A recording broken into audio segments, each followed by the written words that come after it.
Esse trimestre, vamos estudar sobre vida, morte e eternidade. E aqui em nosso programa estamos felizes de termos o autor das lições, Dr. Alberto Tim. Ele é o diretor associado do Ellen G. White Estate. Seja bem-vindo, Dr. Tim. É um prazer tê-lo conosco. Estou muito feliz de estar com vocês. É um prazer estar aqui com todos vocês. Esse é um tema bem interessante, o assunto da morte. Muitas pessoas ficam imaginando coisas sobre isso e outros se preocupam com o assunto. E alguns se sentem oprimidos quando estudam o assunto.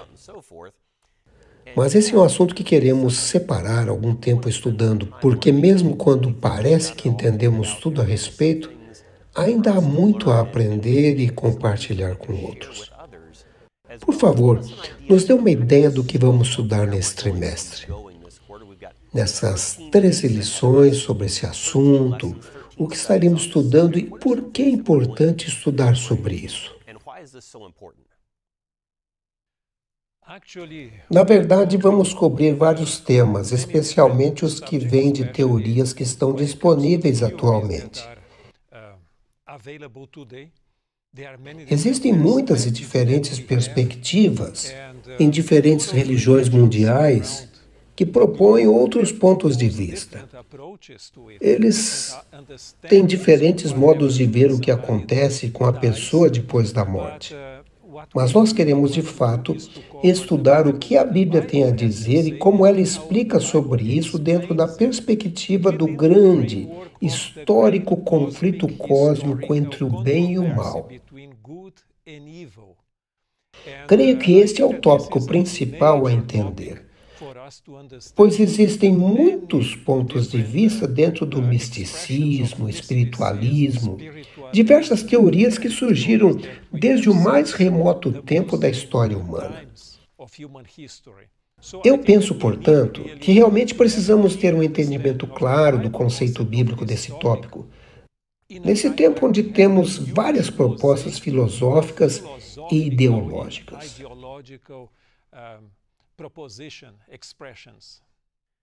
Vamos então iniciar esse estudo das lições da Escola Sabatina nesse trimestre, mas certamente isso não apareceu em um momento. Creio que teve uma origem. Até onde o senhor pretende chegar com esse estudo?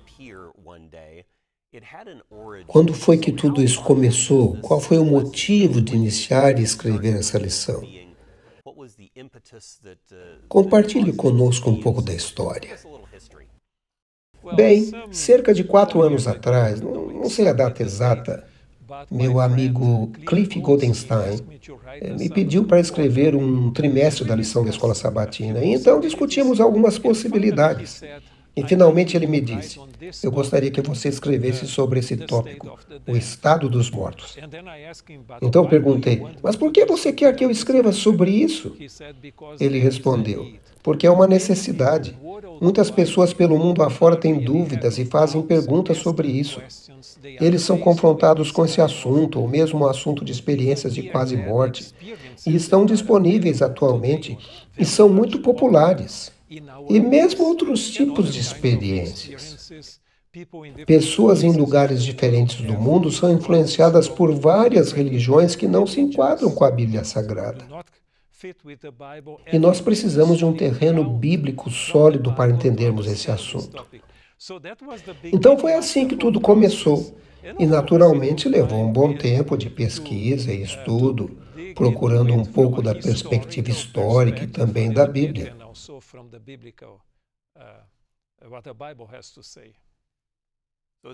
Então foram vários anos de trabalho. Esse é um tema que tem intrigado a humanidade com concepções errôneas através dos anos, e essas concepções ainda existem na atualidade. Existem diferentes pontos de vista, diferentes pensamentos, filosofias diferentes, como o senhor mencionou. A primeira lição é uma espécie de fundamento daquilo que vamos estudar durante as próximas semanas. E o título é Rebelião em um Universo Perfeito. Sabemos que Deus é bom. O que Ele faz é bom, é muito bom. Ele conhece o fim desde o princípio, mas ainda temos esse problema do pecado. Ainda temos esse problema da morte que está presente entre nós ainda hoje. Como explicar o bem e o mal? Como explicar o certo e o errado que vemos no mundo hoje? Muitas vezes misturados entre si. De alguma forma o pecado apareceu. Não sei se essa é a palavra correta, mas não acho outra nesse momento. Como tudo isso aconteceu? Por que nos encontramos nessa situação hoje em dia? Algumas pessoas acreditam que o mal começou no Jardim do Éden.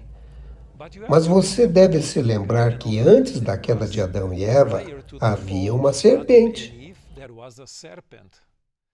Então nos vem uma pergunta: qual então foi a origem da serpente que tentou Adão e Eva?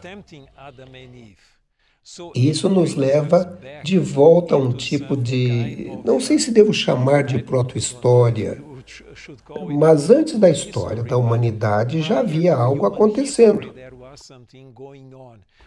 Naturalmente existem diferentes teorias. Alguns dizem que o mal é apenas uma ilusão, não existe o mal. Outros dizem que Deus e o mal são coeternos, então eles não tiveram um princípio. Alguns mesmo colocam dessa forma: se existe o bem, para o bem ser considerado assim, ou seja, considerado bem, tem que ter sido sempre contrastado com o mal. Então o bem seria coeterno com o mal. E outros afirmam que Deus é a fonte dos dois, o bem e o mal. Mas se estudarmos a Bíblia e temos várias passagens que tratam desse assunto, a Bíblia é muito clara em afirmar que o mal não é eterno. Ele teve um início, e o mal teve início no céu com um anjo do céu chamado Lúcifer. Ele se rebelou contra Deus, que realmente foi o início de todas as coisas. E ele convenceu outros anjos. E finalmente isso chegou até a terra. Então, isso é apenas um panorama para iniciarmos nossa discussão. O Senhor fala de Lúcifer como sendo parte da origem do mal. Existe um verso na Bíblia, no livro de Isaías, capítulo 14, verso 12. Vamos lê-lo. Como foi que caíste dos céus, ó estrela da manhã, filho da alva, da alvorada? Como foste atirado à terra, tu que derrubavas todas as nações? Aqui aparece o Lúcifer, um ser perfeito. Deus criou um ser perfeito, mas então algo aconteceu. Que tipo de evidência nós temos na Bíblia do que aconteceu, ou por que aconteceu, ou como aconteceu? Como o pecado veio para cá? Como teve início essa rebelião ou algo parecido com isso?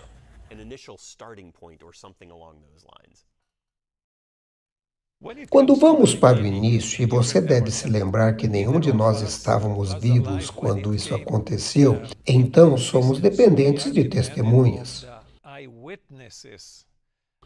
E ninguém melhor do que o próprio Deus, que estava lá quando isso aconteceu. Na verdade, temos 3 passagens chaves na Bíblia que nos ajudam a entender a origem do mal.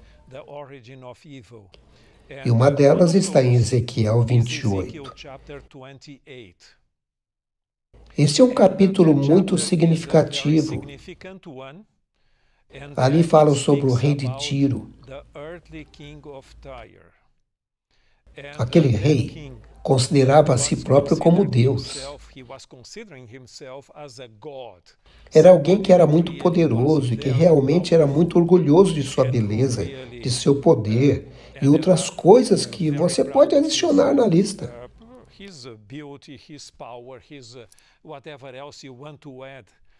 Mas é muito interessante o movimento nesse capítulo, e você pode estudá-lo mais tarde. Estou me referindo ao capítulo 28 de Ezequiel. E esse rei terrestre, mas mais tarde ele é usado como símbolo, um tipo, como uma figura de um ser angelical. E esse ser angelical era muito orgulhoso de si próprio, de sua beleza, de sua sabedoria, e assim por diante. Então, você vê uma mudança que vai do reino da terra e vai para os domínios do céu. Você encontra algo similar em Isaías, no capítulo 14. E ali, agora aparece o rei da Babilônia, um outro rei terrestre. E ele também é um símbolo de Lúcifer.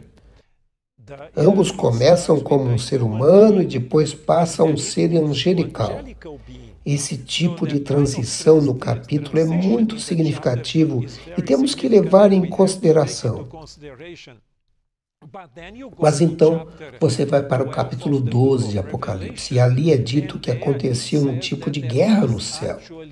Não apenas um conflito de ideias, de ideologias, mas foi realmente uma guerra, como diz o capítulo 12. Ali estava Miguel lutando contra Lúcifer, ou o dragão, a velha serpente, e finalmente ele foi expulso do céu. Então assim foi, basicamente, o início do mal. Foi nos reinos celestiais que aconteceu e mais tarde veio para a terra. Então estamos vivendo no meio disso nesse momento. Alberto, você mencionou Ezequiel capítulo 28, vou ler apenas algumas passagens. É fascinante que em Ezequiel 28, verso 12 diz: você era modelo de perfeição, cheio de sabedoria e de perfeita beleza. E continuando no verso 14, você foi ungido como um querubim guardião, pois para isso eu o determinei. Você estava no Monte Santo de Deus e caminhava entre as pedras fulgurantes. Você era inculpável em seus caminhos desde o dia em que foi criado até que se achou maldade em você.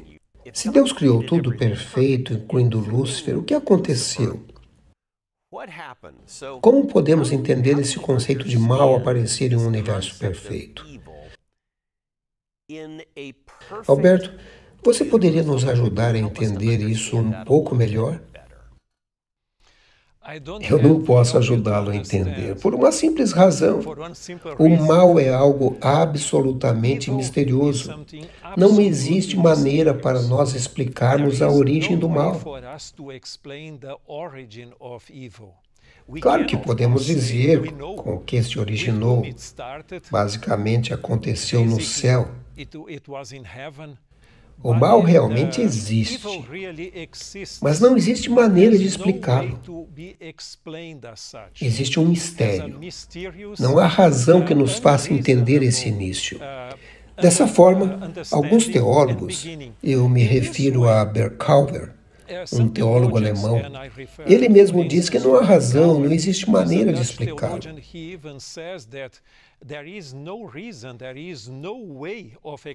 E Ellen White diz que se fosse possível encontrar uma explicação razoável de explicar o mal, terminaríamos justificando a existência do mal. Então, não, o mal não tem razão para existir. É um mistério absoluto. O que sabemos é que Deus criou seres humanos, incluindo Lúcifer e anjos rebeldes, com liberdade de escolha. E eles usaram de forma errada essa liberdade. Mas como isso aconteceu, é algo absolutamente inexplicável. Eu penso que ao tratar com algo que é inexplicável, você fez um trabalho excelente em explicar o conceito. É algo que, se pudéssemos explicar, seria como você disse, justificável. Porque poderíamos dizer, agora eu entendo o porquê. Mas não existe entendimento do porquê. Simplesmente existe, apareceu. Mas vamos voltar um pouquinho. Sabemos que Lúcifer se rebelou, se tornou Satanás, se tornou o adversário, se tornou o diabo, um anjo perfeito criado por Deus, e ele se rebelou. Mas algumas vezes as pessoas perguntam, mas Deus não sabia que Lúcifer se rebelaria? Deus sabia o fim desde o princípio. Se ele sabia o que iria acontecer, por que ele criou Lúcifer? Ou por que ele criou Lúcifer com a habilidade de fazer o que ele fez? Por que Deus simplesmente não deixou de criá-lo e estaríamos salvos dessa dor e angústia? Como você responderia a questões como essas? Existem vários elementos que temos que juntar para entendermos melhor esse problema. Um deles é a natureza divina. Deus é amor. E você sabe que amor não pode viver em isolamento. Amor apenas existe se for expressado para alguém. E para expressá-lo, a pessoa tem que ser receptiva ao amor. Deve também responder ao amor. Isso não acontece com máquinas ou com coisas, ou ainda com quem não tem livre-arbítrio.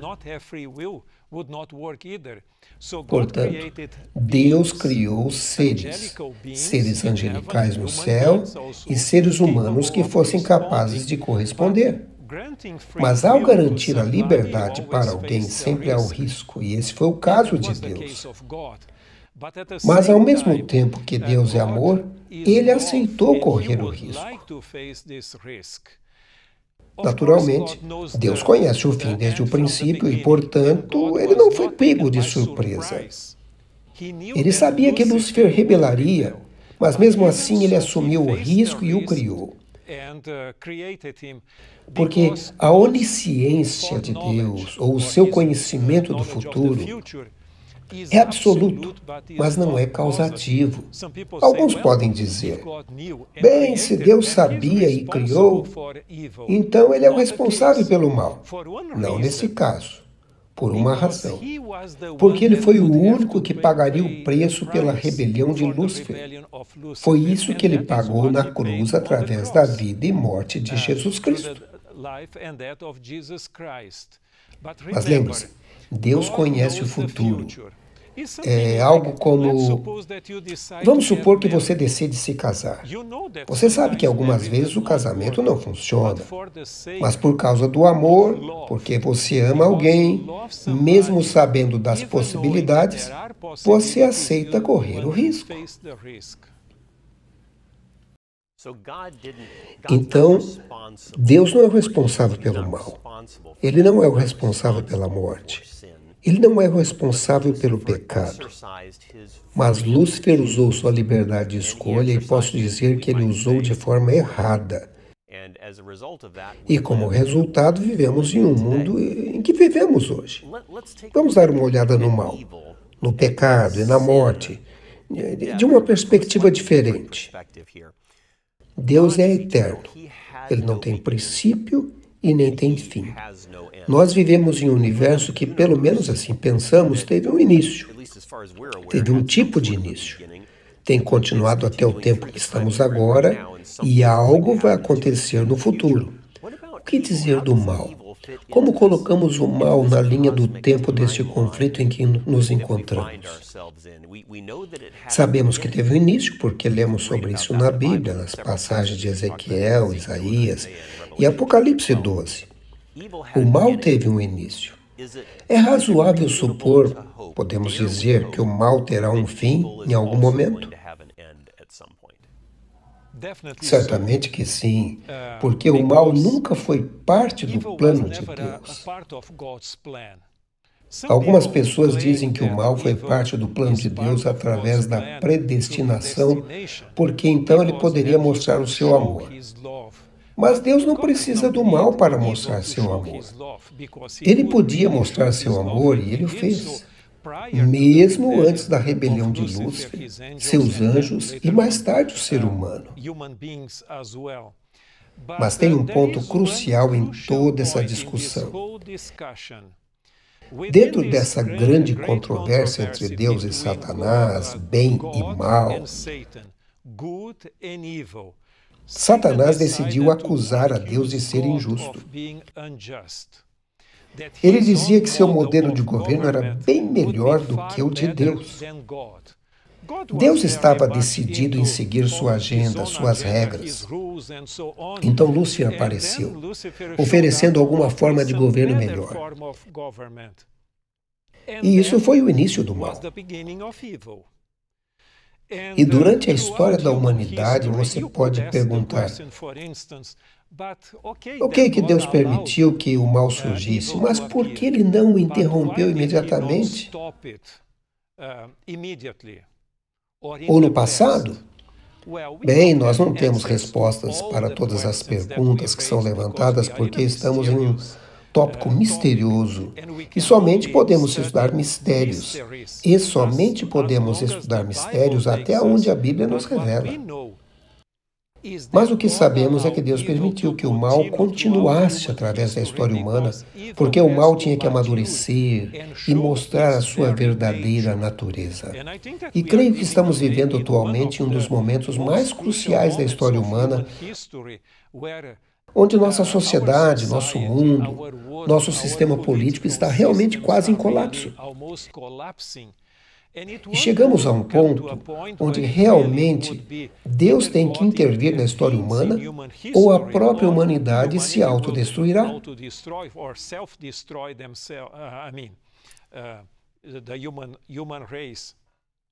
Mas como já mencionei, Deus nunca planejou que o mal existisse, Ele apenas permitiu que ele existisse. Portanto, sendo que isso não é parte do plano de Deus, definitivamente Ele porá um fim no mal. E Ele sabe exatamente quando isso ocorrerá. A história humana é um longo processo onde o bem e o mal estão em luta um contra o outro. E cada um, o bem e o mal, estão demonstrando sua natureza. E finalmente o mal será destruído. E esse é o tópico que será estudado durante todo esse trimestre.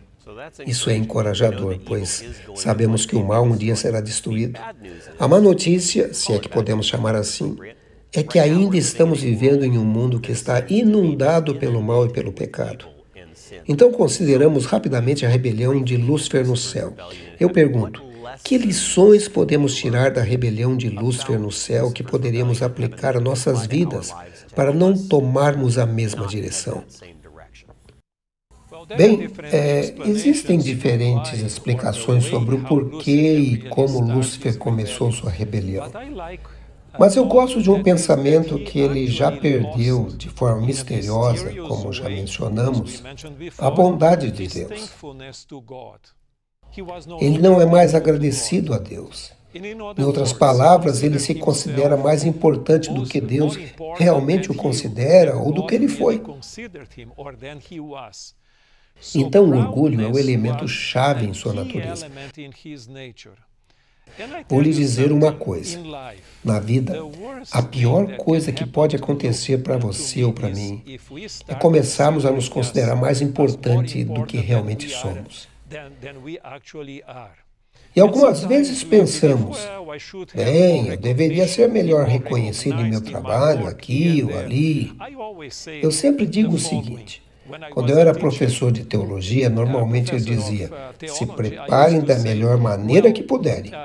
Façam o máximo, mas não esperem demais e vocês não ficarão frustrados.